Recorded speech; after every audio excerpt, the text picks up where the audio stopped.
काजल हिंदुस्तानी की ओर से भारत माता की जय, वंदे मातरम। जहां गलत होता है वहां राजदीप होता है, और जहां राजदीप होता है ना वह डेफिनेटली कुछ गलत हुआ होता है। सुशांत के केस में अब तक मुझे डाउट था, लेकिन अब मेरा डाउट यकीन में बदल गया है कि सुशांत के साथ कुछ गलत हुआ है, क्योंकि एंट्री हो चुकी है राजदीप सरदेसाई की। ये राजदीप सरदेसाई को अफजल इनोसेंट लगता था, इसको बुरहान वानी इनोसेंट लगता था, इसको जेएनयू की टुकड़े टुकड़े गैंग इनोसेंट लगती है, इन सबके इंटरव्यू करता है।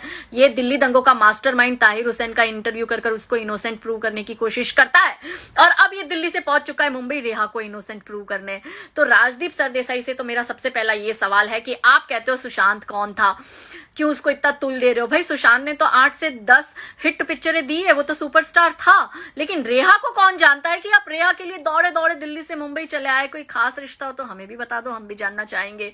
मुंबई पुलिस और बीएमसी से कहती हूँ कि भाई आप पटना से अधिकारी आता है सुशांत केस में जांच करने, आप उसको क्वारंटीन कर देते हो, लेकिन एक पत्रकार जो रेहा का इंटरव्यू लेना आता है आप उसको क्वारंटीन नहीं करते हो। राजदीप सरदेसाई से मेरा सवाल है कि आपने अब तक सुशांत की फैमिली का इंटरव्यू क्यों नहीं किया? आपने सुशांत के दोस्तों का इंटरव्यू क्यों नहीं किया? आपने अब तक कंगना बहुत कुछ कहना चाहती है बॉलीवुड माफियाओं के लिए, आपने उसका इंटरव्यू क्यों नहीं लिया?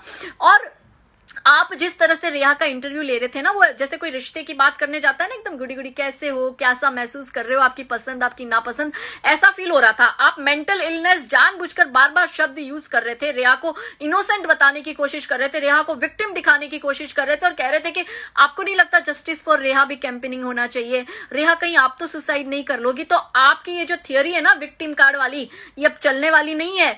और मैं मोर ओवर इस मामले में ये कहती हूँ कि एम्स, सीबीआई, ईडी, एनसीबी सब झूठे, मुंबई पुलिस और रेहा सच्ची। राजदीप सरदेसाई थोड़ी सी शर्म कर लो अगर आप में बाकी हो तो। और रेहा को कहती हूँ बेटा जितना कम बोलेगी ना उतना अच्छा है। तुम कह रहे हो कि वो क्लस्टर फोबिया उसको था, वो मोडाफिनिल दवाई लेता था, उसको ऊंचाई से डर लगता था। कितने इतने वायरल हो रहे हैं सुशांत के ऐसे वीडियो जिसमें वो प्लेन उड़ा रहा है, वो खुश लग रहा है, और आज तक के एक ही इंटरव्यू में वो बोल रहा है कि उसको प्लेन उड़ाने का लाइसेंस चाहिए। और डॉक्टर हरीश शेट्टी ने भी कह दिया उसने ऐसी कोई दवा प्रिस्क्राइब नहीं करी थी। तो आप खुद ही फंस रही हो रिया ऐसा सब गलत बातें बोलकर। और अंत में राजदीप सरदेसाई ने मुझे ब्लॉक कर रखा है, मेरा ये वीडियो उस तक पहुंचा दीजिएगा। राजदीप सरदेसाई से मेरा यही सवाल है, दोनों की एक्टिंग बड़ी बुरी थी, अब ये बता दो कि स्क्रिप्ट किसने लिखी थी, महेश भट्ट ने या जावेद अख्तर ने? नमस्ते।